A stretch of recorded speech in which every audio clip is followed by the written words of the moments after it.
Hello and welcome to our latest edition of Weather or Not. I'm Meteorologist Brian Karstens. Scott has the day off, so you have me today solo, and Scott will be back with us tomorrow. Now, we got a lot to get to on today's program. Of course, I'm sure many of you are curious about the weather forecast going into Thanksgiving.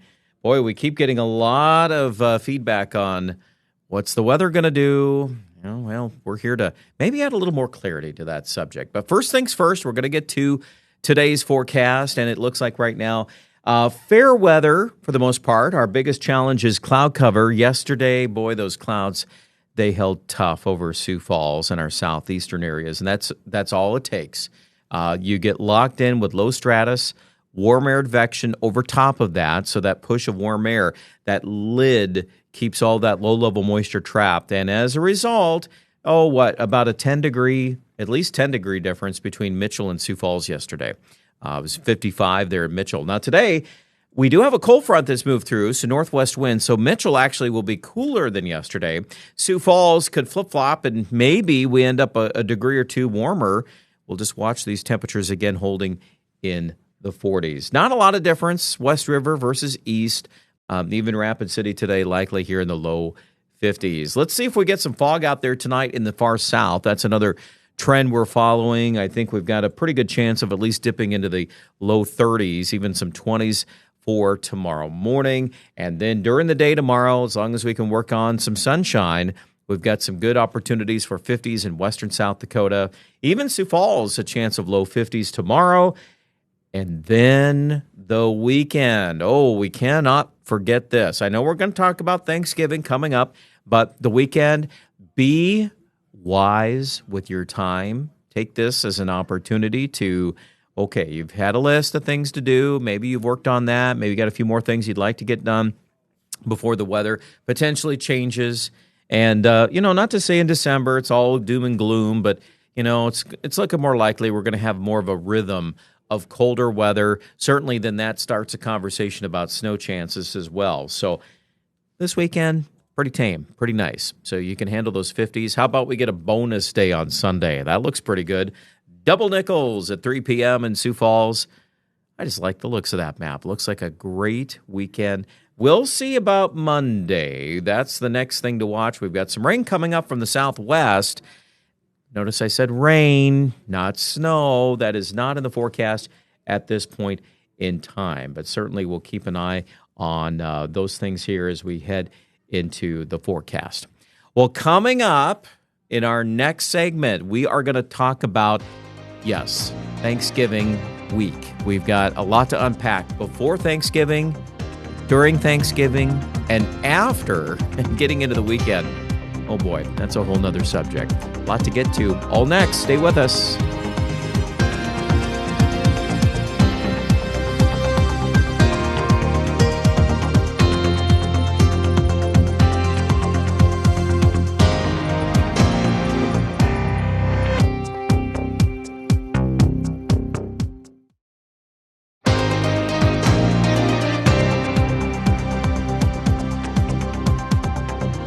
Welcome back to the program. Okay, we're going to dive into the subject at hand, which is talking about the weather forecast going into Thanksgiving week. And I know that many of you have been following our forecast and all the things we've been visiting about, but I also know there's a lot of chatter in the larger perspective about weather forecasts going into Thanksgiving and what that could deliver. Now, I'm going to do my best today to clarify what's happening, what's not happening.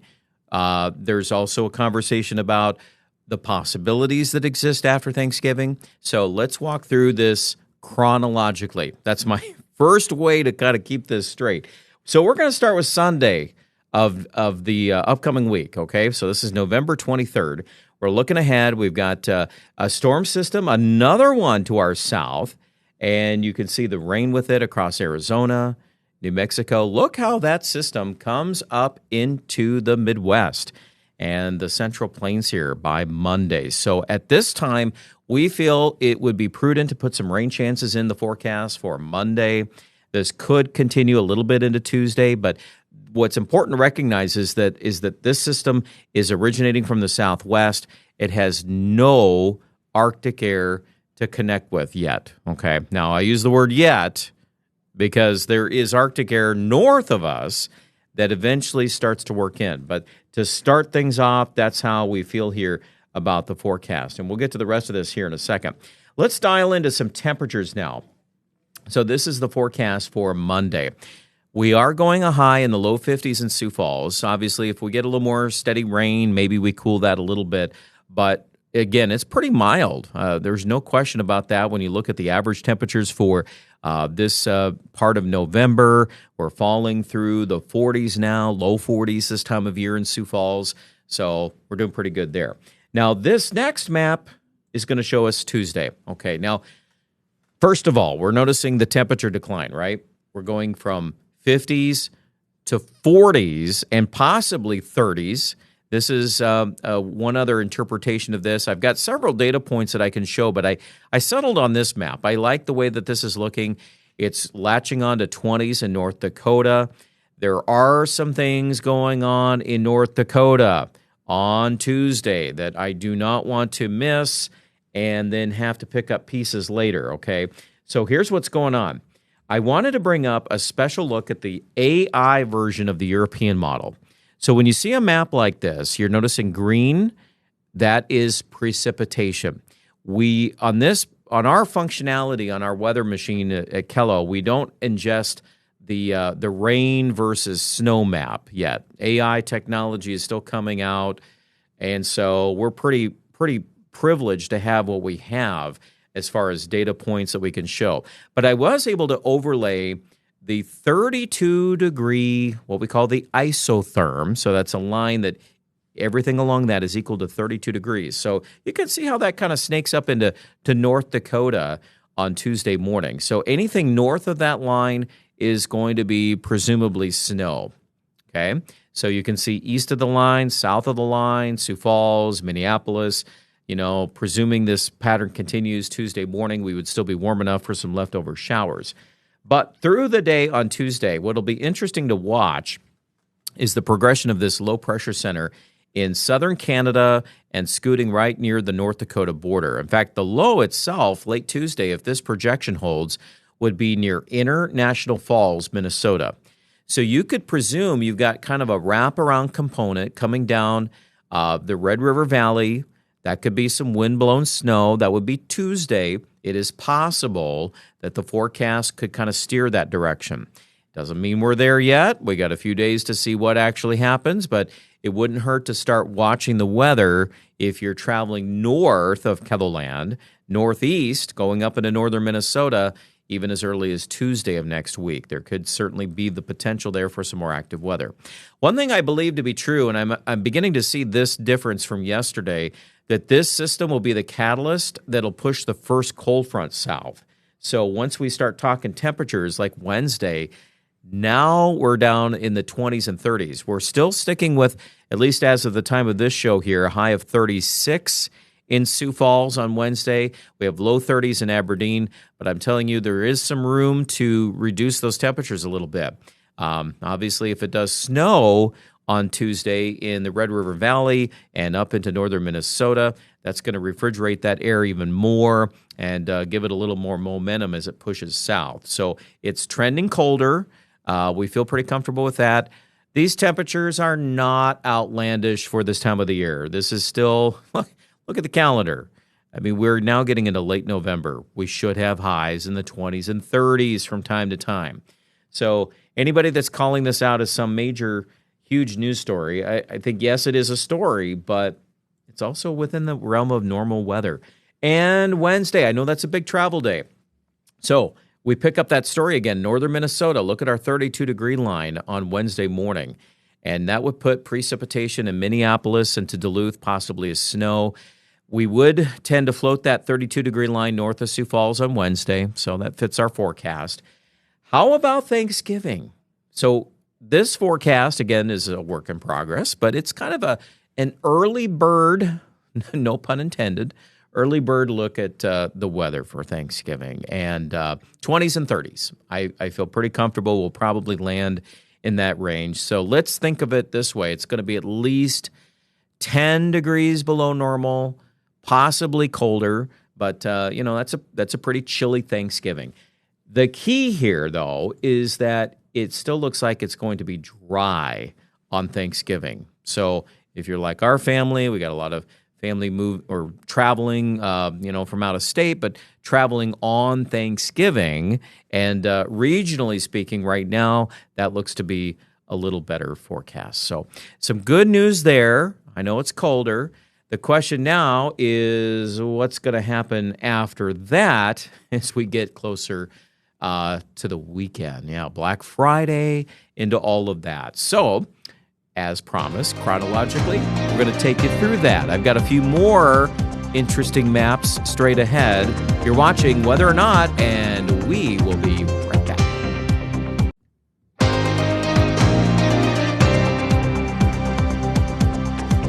Welcome back as we talk about the weather forecast beyond Thanksgiving. So we've already laid out the thoughts that we have, at least prior to Thanksgiving, our first initial outlooks. Keep in mind that a lot of these things are still a work in progress. I think that's always the assumption in weather forecasting, but I think we do have at least a pretty good handle on that. Another perspective, too, to take into this forecast is this map, which looks at the temperature anomalies. So we're looking at above and below normal weather.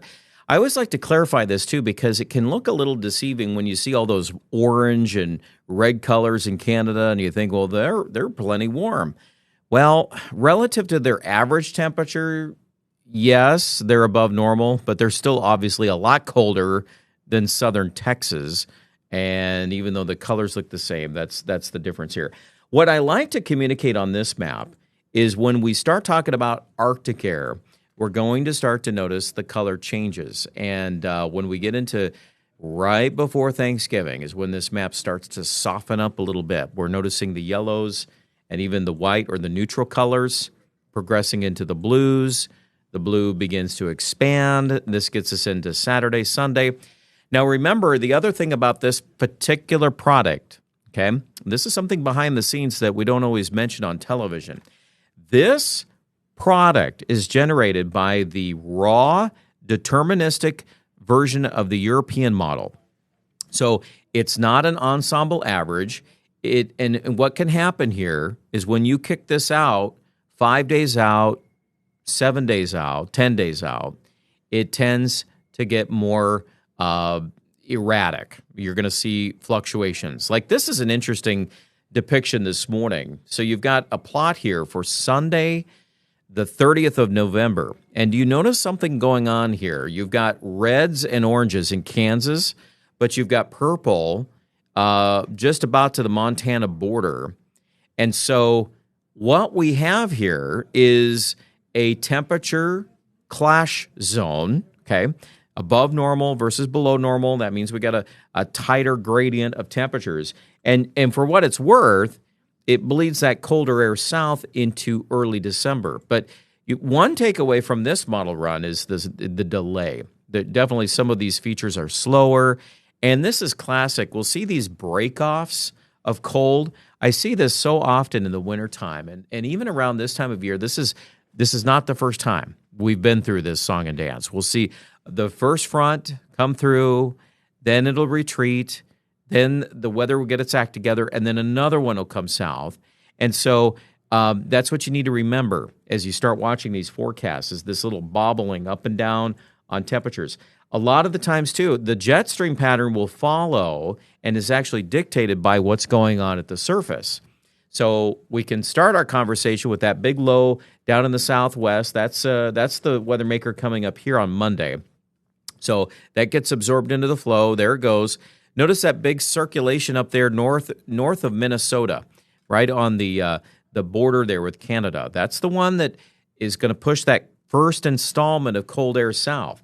I also think it's an interesting jet stream pattern because we've got some pretty substantial ridging off the coast of California. In fact, going into late, just right after Thanksgiving, you got a big ridge there. So that's important because if that's what happens here, we're steering in a northwest flow to kick off Thanksgiving, the holiday. And so, yes, that can be cold, and no question about that. It's going to be below average, but that's not a big storm track yet. What's going to happen here is that ridge needs to break down, and it looks like that's going to start happening maybe at the tail end of the weekend.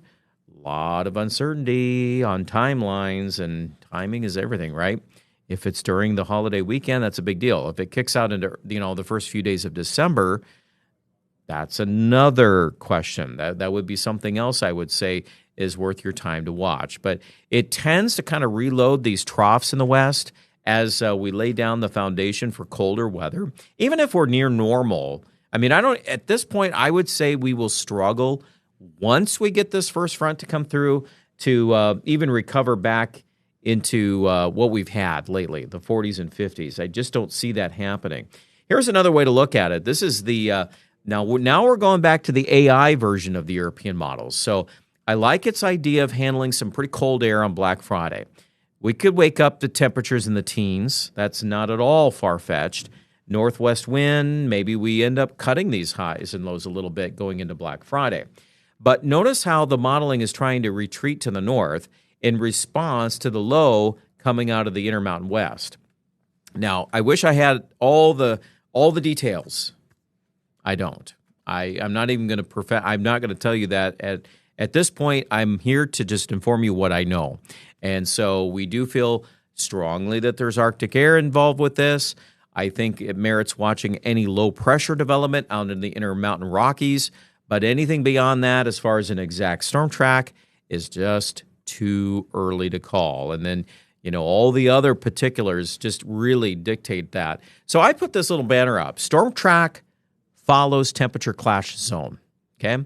When temperatures clash, remember, what is the purpose of low pressure anyway? These storms that come through, what are they doing? Well, remember, when you take Weather 101 and you know what weather does, these low pressure centers are redistributing the energy on the planetary scale. So a big low like this is going to latch onto that Arctic air. We're going to try to redistribute cold coming out from the North Pole versus warmth coming up from the equator, and we're caught right in the middle. Isn't that interesting? Yeah, just all these interesting conversations about weather and where we can go. So I guess that gives us some more information to follow as we talk about our next segment, which, by the way, I am going to dibble-dabble into some of the computer models online. There's some interesting discussion points with that subject. So stay with us. You're watching Weather or Not. We'll be right back.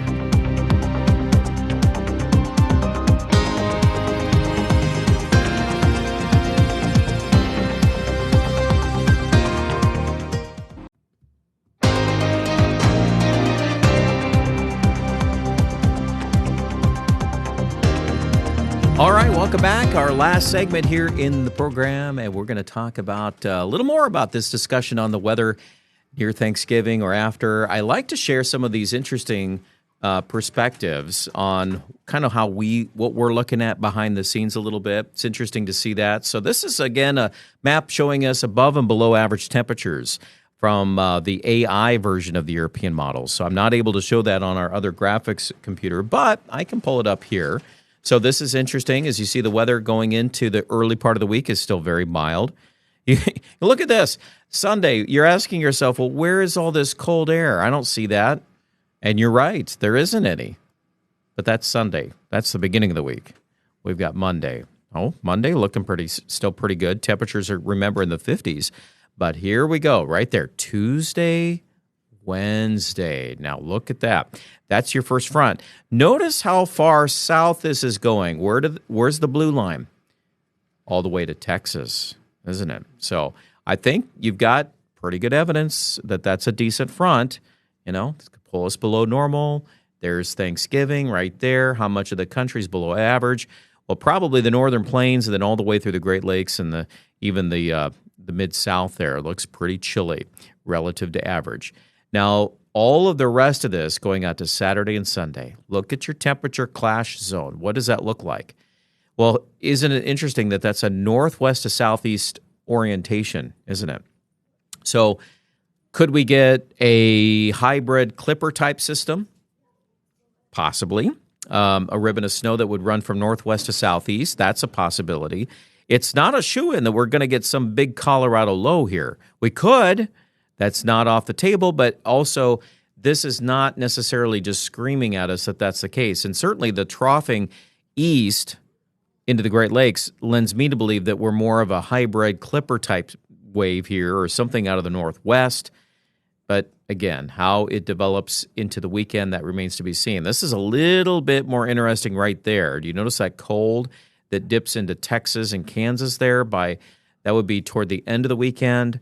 So possibility that becomes an issue there. And of course, then that cold bleeds south all the way into Texas. So we're going to have our rounds of cold. We're going to go back and forth. You're going to see a lot of that in the extended forecast. Just for fun, let me show you the winter precipitation on this, okay? And what actually will be better for us here is if we run this in 6-hour increments. So let's back this up. Going into next week, there we go, Monday, Tuesday. Now notice our North Dakota. See why I talked about Fargo and Grand Forks? It shows up right in there, doesn't it? And then we move that east into the Great Lakes. We stay under high pressure on Thanksgiving. That looks okay. And then right there, that's Saturday into Sunday.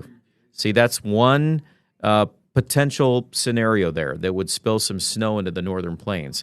Then what the modeling is doing is it's trying to handle the output of that colder air and where any new snow could develop. And that is just honestly a work in progress. I don't think any of these solutions have finalized on that. Just for fun, let's go to the American model. Remember this one being shuffled around on social media? There's been a lot of that lately. Individual runs of snow forecasts. Be very wary of that. Don't trust any of that. It just goes back and forth way too much. And that's one thing I'd like to at least bring up in the conversation here, that, yes, we will have our moments where we're going to get, and we'll get a better lock-in on some of these things as we go through time, but the honest answer here at this point is we're just not there yet. We don't have enough information to really dictate that. So once we get there, we'll let you know. And yeah, we're pretty, usually we have a pretty methodical way of doing that as we release winter weather forecasts. And a lot of times with snowfall totals, I'm old-fashioned on this. I really hesitate to put any numbers out until, maybe 48 hours out, even 24 hours out is probably better. Okay, so that's where we're at on that subject. Well, that's it for today. Stay tuned and have a great one out there.